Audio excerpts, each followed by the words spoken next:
We're going to show you how to change the door control motor for the heater system on a 2008 Toyota Sienna. When this goes bad, you get a bad clicking sound. We're inside. We're going to show you the sound it makes. So you turn on the key, turn on the fan, and then as we turn our heater control to go to the floor, you can hear a really bad grinding sound. Okay, if we go to the floor and the defrost, anything trying to go to the floor, we get a weird sound. So we're gonna, the first step then is to lift the hood. Now if you're daring, you may not have to do this, but I'm going to. We're gonna remove the battery cables. We're gonna remove the battery cables so that we can make sure we don't set off an airbag, or so the lights don't kill the battery while we got everything opened up in the car. So you see, we loosen the cables. We're going to pull off the negative first, and then we'll go ahead and jam it back there so it can't get away, and then we'll take off the positive and pull it over out of the way so it can't come back up. When you do this, it's going to kill your presets on your radio and your time and things like that, and just be aware of that. It won't hurt anything, but just make sure that you know you're gonna have to set everything. Alright, the next thing we're gonna do is remove the glove box assembly. That's pretty easy to do. You might want to clean all the junk out of it, but if you don't, that works too. We're gonna disconnect this little joint down here that holds the I don't know what they call the thing. Anyway, the shock absorber for the glove compartment. Then we're going to push in on the sides to pull it back. And supposedly that'll just pop right out of there with these little hooks. So now we can see down inside there. Once the glove box is out of the way, we can see back in there. On this side, which we'll show you a little better later, is the heat blend motor, which is a similar motor, but on this side. The one we're going to change is on the other side. I just found it's easier to remove our center console by taking this stuff off first before we get too far on the other side. So the next thing we got to do is remove this lower kick panel. Then we're going to remove this bolt here. We're going to remove this clip. That'll get us started for this side. Alright, to remove these little body clips, you have to hold the outer edge, and then with the Phillips screwdriver turn it, and it'll just pop out. We can just pull it out. There's one like that up underneath here for the kick panel as well. So I put that in, turn it, it turns the whole thing, so I have to try to hold that, which is a goes.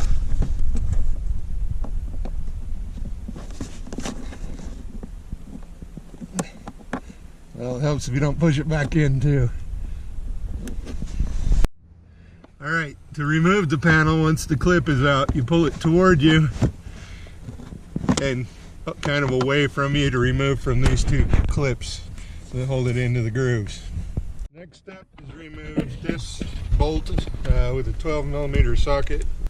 Oh, never mind, 10mm socket.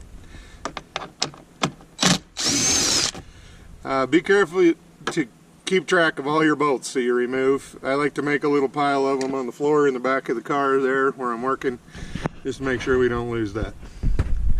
Right. We're also going to remove the upper glove box by pulling just to release the clips right here that go down inside. That gets that up out of the way so we can access other bolts that we may need to. Now we're on the driver's side, and similar to the passenger side, we have the two panel clips that hold parts in, so we need to remove those just like we did the other ones. Alright, so with it loosened, I remove it by pulling it straight out just like the other ones. I'm also going to attempt to remove this back panel, but it doesn't come very easy, so we'll get it later. Alright, this next part part's a little unnerving if you haven't done it before. You're going to put a flat blade screwdriver underneath the panel near the radio, and that'll just pop out with some yellow clips. We're going to do that to the driver's side as well. Pop out both sides so we have access to our connectors. We're going to remove the connectors by pushing the little button in on each connector. Sometimes you got to press pretty hard. Sometimes you might even need a screwdriver. But we'll probably remove the cables on both sides and just stash those up out of the road for now.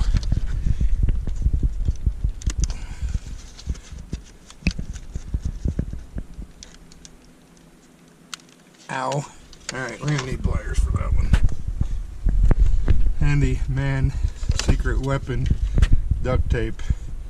The other one is this thing, Leatherman. And sometimes it even works. Okay. The next step is to remove the gear shift handle. That's done just by turning and unscrewing it off of the shaft. Pull straight up. And we're going to set that aside.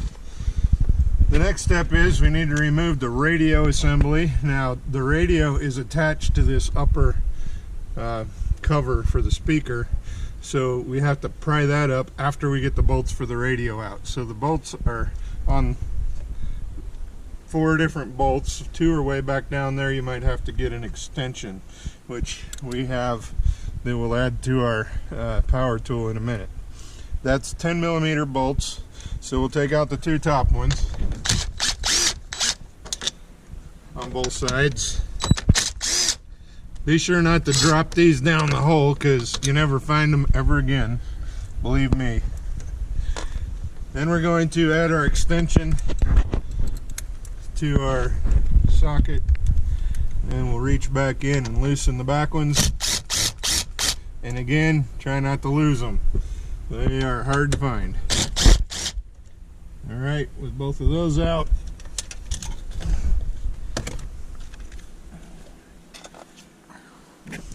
we can lift up on the radio and remove the pins or the clips that hold that into the dash, and we'll slide that up out of the way. Carefully pull the radio forward, remove the antenna wire, so maybe turn it down.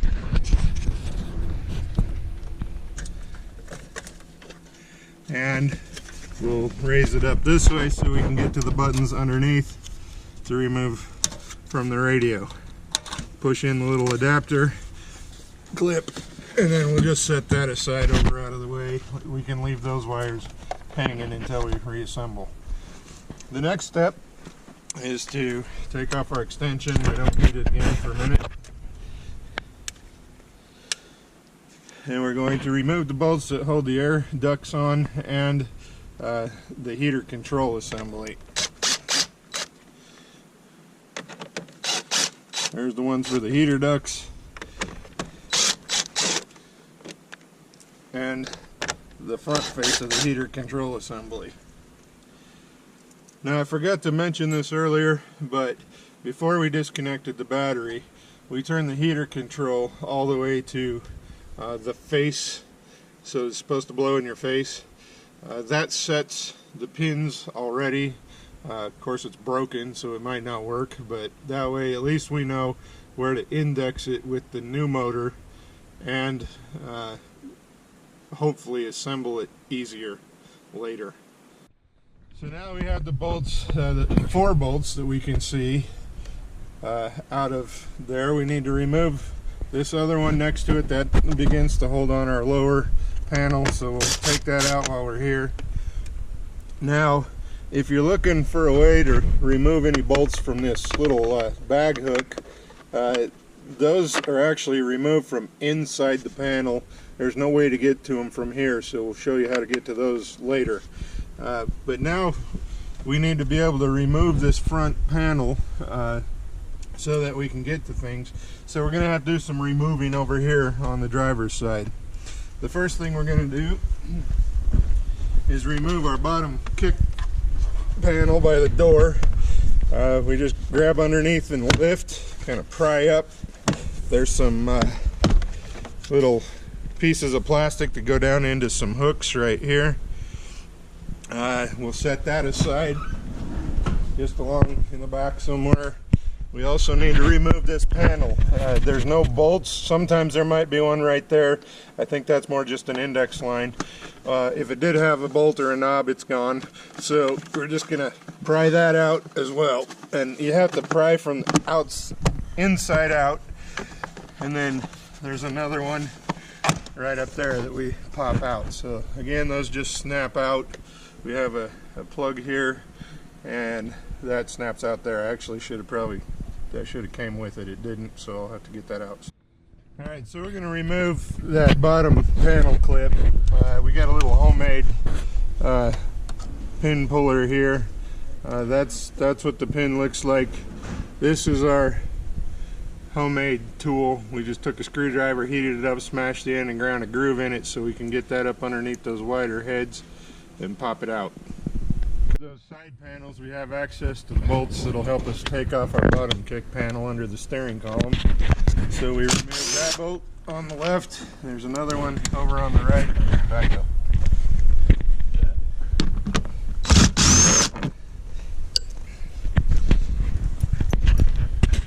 And then we pull that forward to release the clips inside there. We also pull those two at the top out. You'll notice over here we have a whole tangle of wires. We also have one over here if yours has the traction control. So we'll need to unhook that.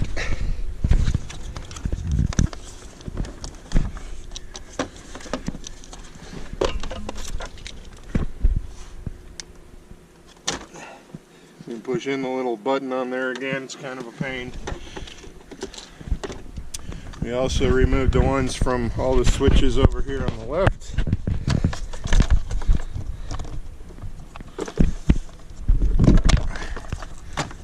Try not to put a whole lot of downward pressure on there, or some of your buttons kind of pop out of the... That leaves us with the hood release cable, which needs to push over to the side. Comes out of a little groove in the panel, and then the cable itself, the light is terrible. You gotta hold that up so they can see it. You can't when you're holding yourself up. Then we can pull that cable out, and that allows us to release the kick panel out of there. These bolts. So with the kick panel, the plastic kick panel out of the way, our cable's unhooked. We're gonna remove this metal support bracket with another 10mm socket. 4 bolts that hold that in place. Don't worry about it falling, because this well, okay, maybe I do. We have these little hooks that go up into these brackets that hold it together.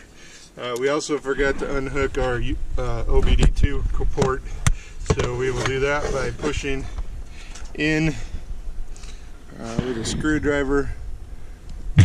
Actually, I believe I did that. Yeah. All right. On this side, and push on that side, and then this one in, pops that out.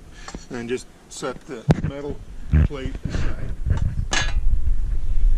So now we need to get our shifter indicator out of there. We're going to kind of pry in there with a flat blade screwdriver, pop that off. There's clips here and here. That go down inside that. That just makes it easier to lift this assembly off when we get to that point. Alright, now we're ready to go ahead and pull this assembly forward, pull it up. We'll pull it over to the side, unhook these connectors out of the back of it.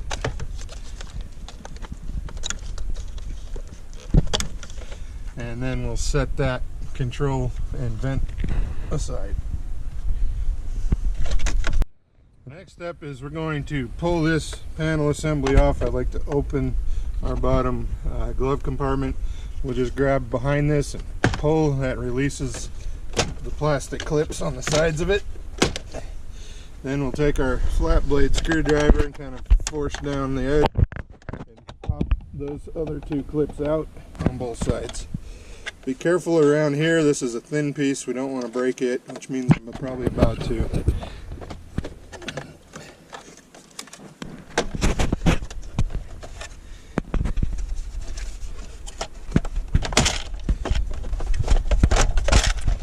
Go ahead and lift that out of the way. And we need to remove our cigarette lighter power connectors, which I haven't really discovered a good way of doing that, so I kind of just wiggle them back and forth until they come loose. Alright, now we have a couple of screws right here and right here. Zoom back so you can see it. So they're right here and right here that we'll remove, that will help us get ready to loosen this.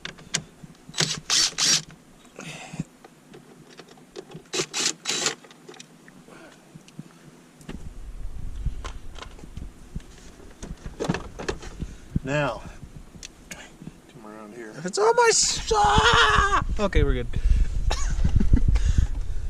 So this bag hook that I was telling you about earlier has two Phillips head screws inside here that have to come off in order for us to remove this plate. Now, I just noticed that we also have a 10mm bolt here that would probably work. But this cable is attached, so I think it'll be easier to do the Phillips screws. So the easiest way to do this is with a stubby Phillips screwdriver. You can get these at Harbor Freight for next to nothing. But we take out this bottom lower screw. Try not to drop your screw or your screwdriver down the black hole there. You'll never find them again. Well, maybe the screwdriver. Okay, now I've got that out, we can finish unscrewing it and we'll pull that out. And that will make this assembly really loose. We have one more clip down there to pull, and then this whole center console will just pull out of here. Then we'll go set it aside to replace it later. With the center console out of the way, we're able to remove the driver's side kick panel, and that opens up the area that we'll need to get to next. With that center console out of the way, now we can see this. Hold that up. This heater duct has to come out of our way because the part that we're trying to get to is right up there. I hope you can see it. I'm not sure I can. So we're going to pull that out and remove this duct. So with our little tool, we have to remove this little panel clip right here carefully because we want to be able to reuse that. Just a little black panel clip, and then we can pull this heater vent duct out. This is the duct that shines down on your feet or blows down on your feet, and that's the one that isn't working. So hopefully by doing this we'll fix that to work again. In order to get back to that thing where we can get it off, we need to remove this center pillar. So we'll need to remove that ground wire.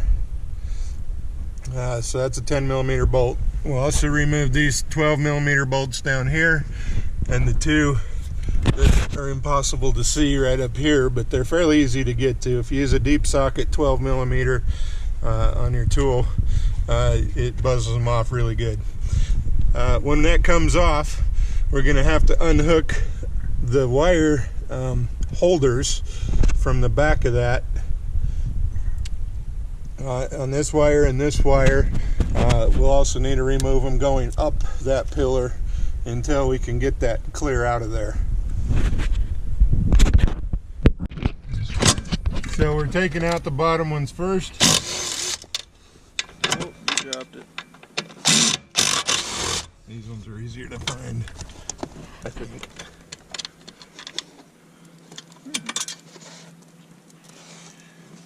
We'll put the 10mm back on and take off our ground wires. Just set that wire aside.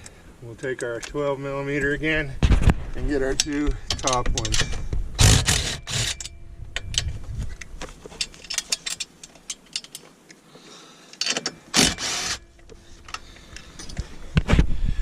That makes this loose, but not all the way out. We have one more 10 millimeter here and one more 12 millimeter here.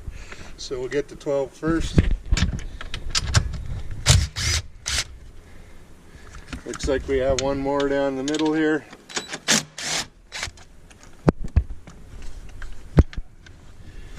And then we can switch it over to 10 and take out our last one in the middle.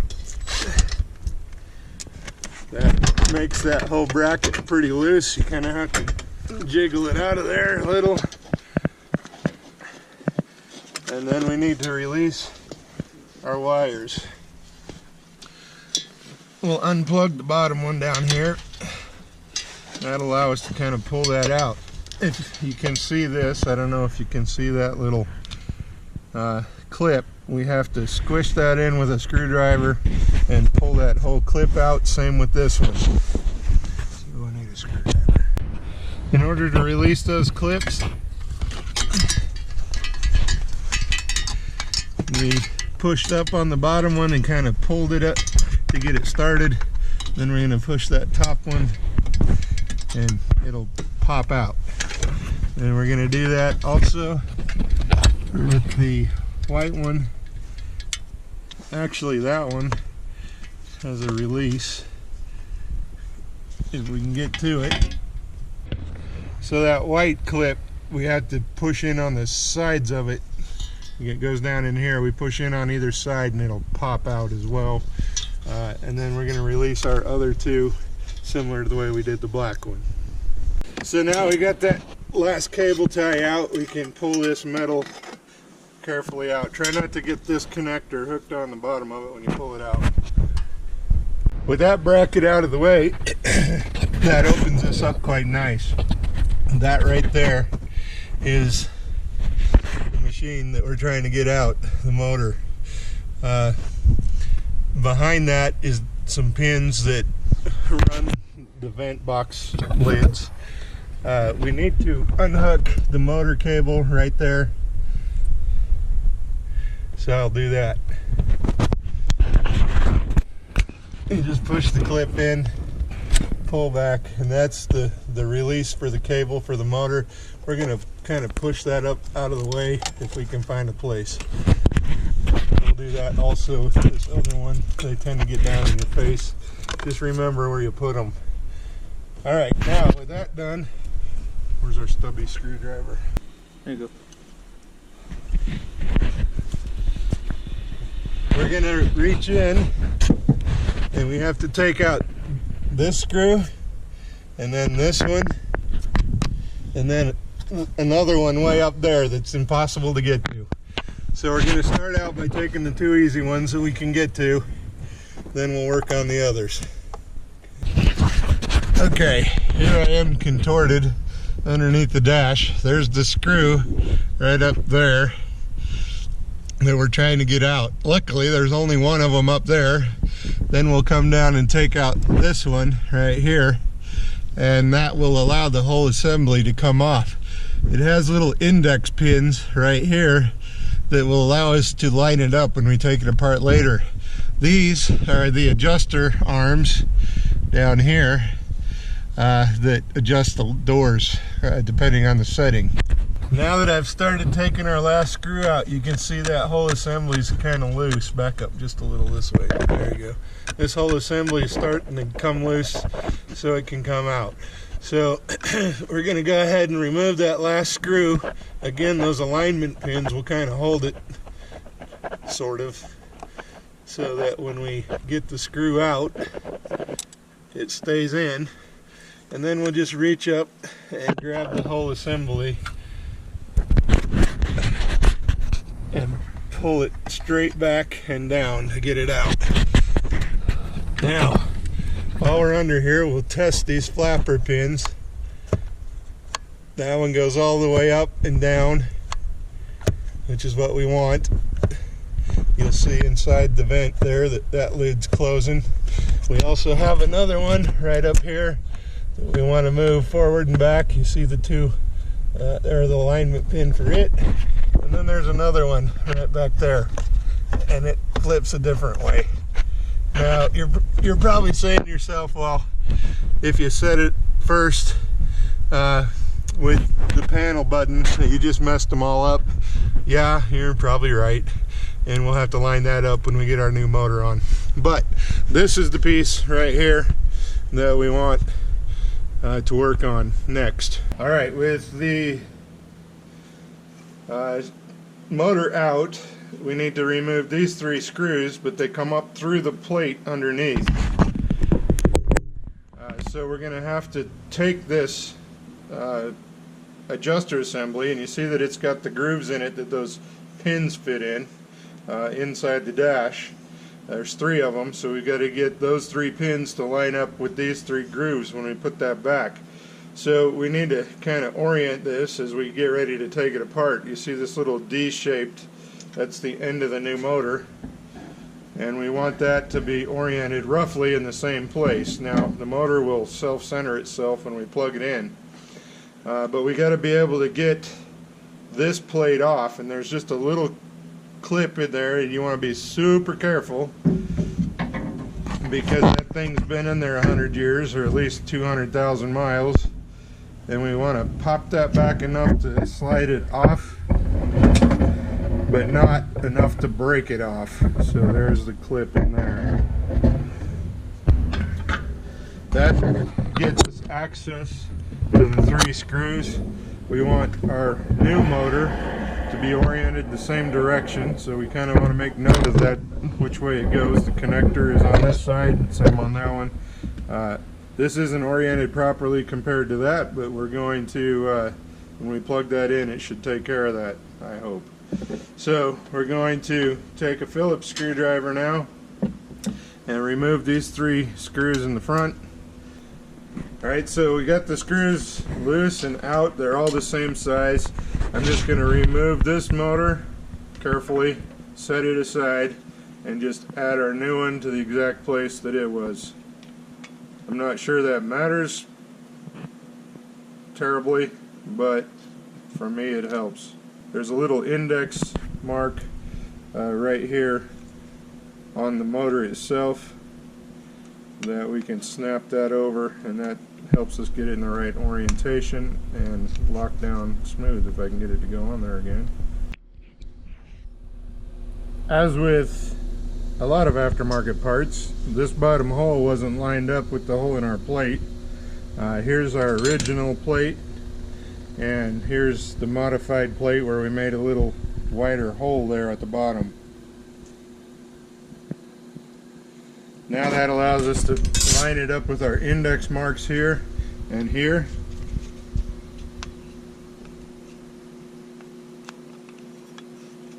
Maybe. And we can get our bolts in. We also can turn those bolts up and get them lined up. So we'll go ahead and put that upper one in, bottom right corner lower one, and that new one. And that should allow us to get things lined where they need to go. So we'll screw those in. Okay, now that we have the screws put in, we're going to add our adapter plate. So now we just aligned the D shape of our adapter plate up with the D shape on our motor shaft, and then slide down till it snaps in. Okay, and you can put a little outward pressure. It isn't coming off, so that we know we're good. Now, this is not going to be indexed at all properly because the motors, who knows where they put it. So we're going to go plug our connector into our motor, and we're going to have to put our heater control assembly back up and plug it in.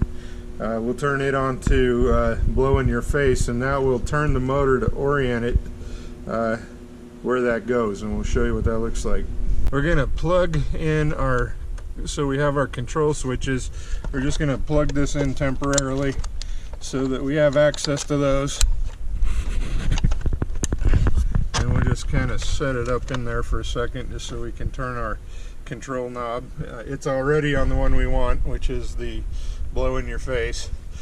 Then we're going to take our motor that we just adapted or changed, and we're going to come underneath the dash and dig that out of wherever we hit it and plug it in.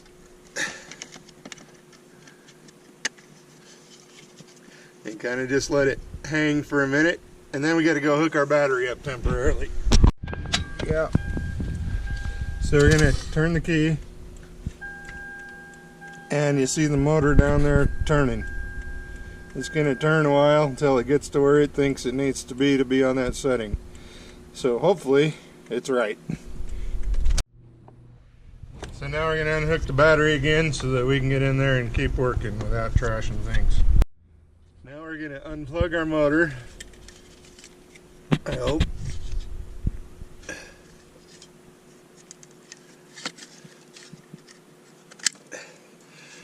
And this is where it gets fun, because now we have to get up in there and line up all those pins with this. And I'm not sure there's an easy way to show you that, so I'll probably just get up there and do it. And when it's done, we'll show you what it looks like.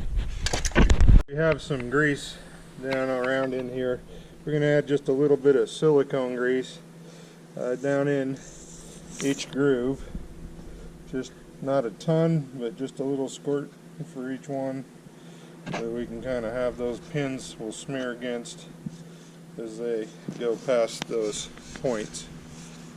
Alright, so we got it in and we're about to turn it on. So put that in and then hand this to see what it does. So right up there, you can see our little adjusters. I think we've got them in the right grooves, but we're going to check it. So go ahead and turn it on. Head and feet? Yeah, just turn on the key. Is it on? Oh. There we go. Okay, you see that it kind of self-adjusts there?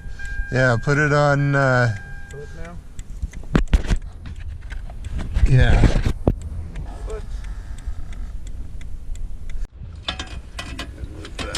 Now since it's all in place, you assemble everything again.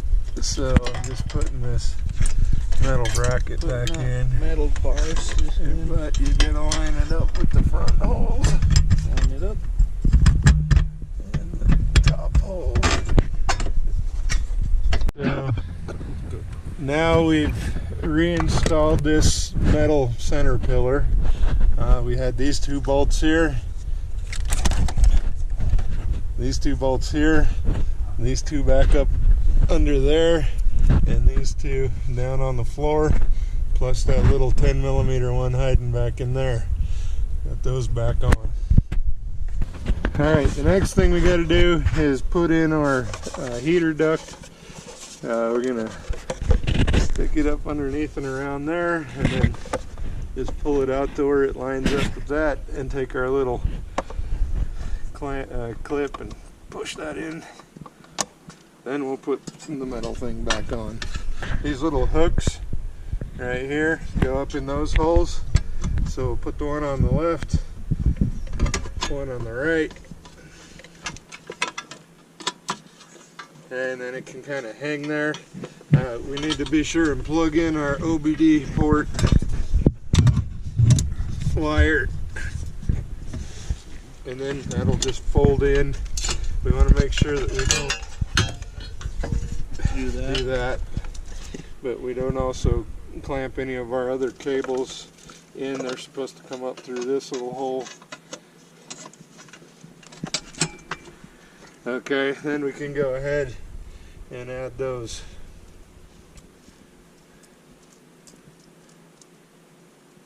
That's enough for now.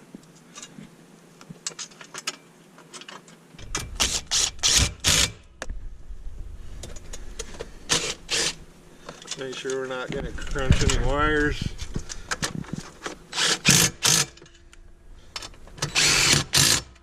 Okay.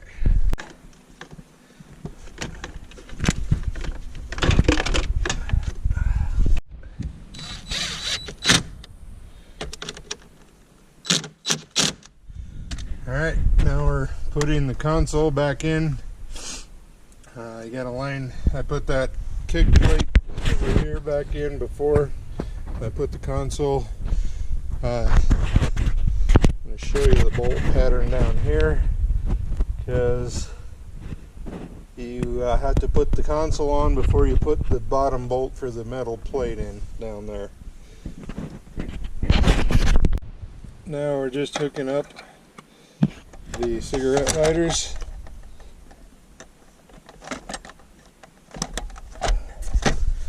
And then we line these bottom two pins up with the holes down there.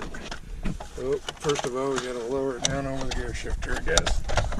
Then we line it up with the pins and then just snap everything in place. And then we'll have a screw that goes in right there.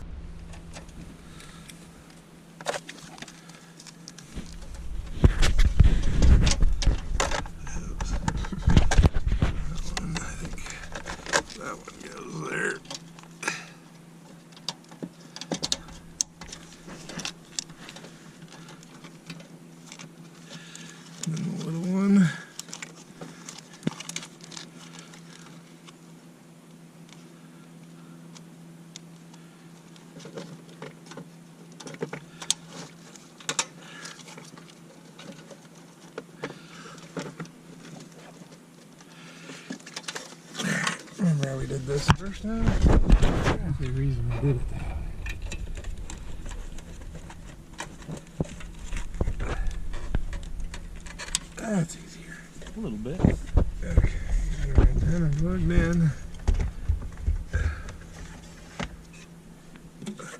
You're gonna lay that in there.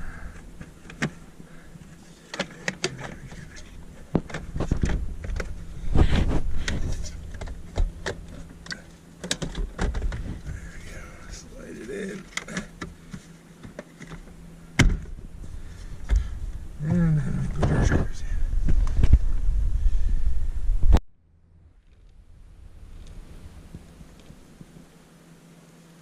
So now we're putting the gear shift knob back on and hooking up some of the last things on this middle console. Yeah, that's plenty. Go up there with this forward. Oh, the knot. Okay, and then we're gonna put our last connector in on this side. I guess connectors. Maybe. Fit that down in that hole, put those clips in place. Snap her down.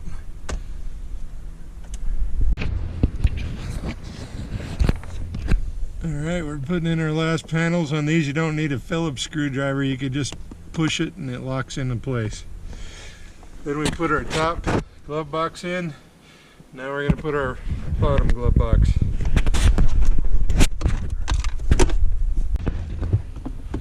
Alright, so we just align our bottom clips, kind of tip it forward and snap it in. Then over here on the left, we have to hook our, hold that right there, we have to hook our little shock absorber to that clip right there. And then we can go ahead and close it up. Alright, so the biggest problem we had, the biggest problem we had was aligning the pins. And you see we have 3 grooves, one there, one here, but kind of overlaps that one. So when we were underneath, we plugged in our motor. The bracket has index arms on it. Let me show you that over here. The bracket has these little index holes and screw holes that have to line up with the mounts inside underneath the dash. So when that was on, it was something like this. We stuck the whole motor and everything up in there, and we had to line it up so that one pin was in that one pin was in that one, and one pin was in that one. It took quite a bit of doing. It took us probably half an hour just to get that lined up. Once they slid in, then all the index pins lined up and went on. We had to turn it a little bit to get them to line up, but once they lined up, we put them in place. We plugged in our controller, and the controller we turned to feet and hands, feet and face, back and forth to make sure that everything turned and all three of the control arms were working. It'll take you some trial and error to do that. There's probably a technique, I'm not sure what it is, but we finally got it in, we got everything back together, and it seems to be working.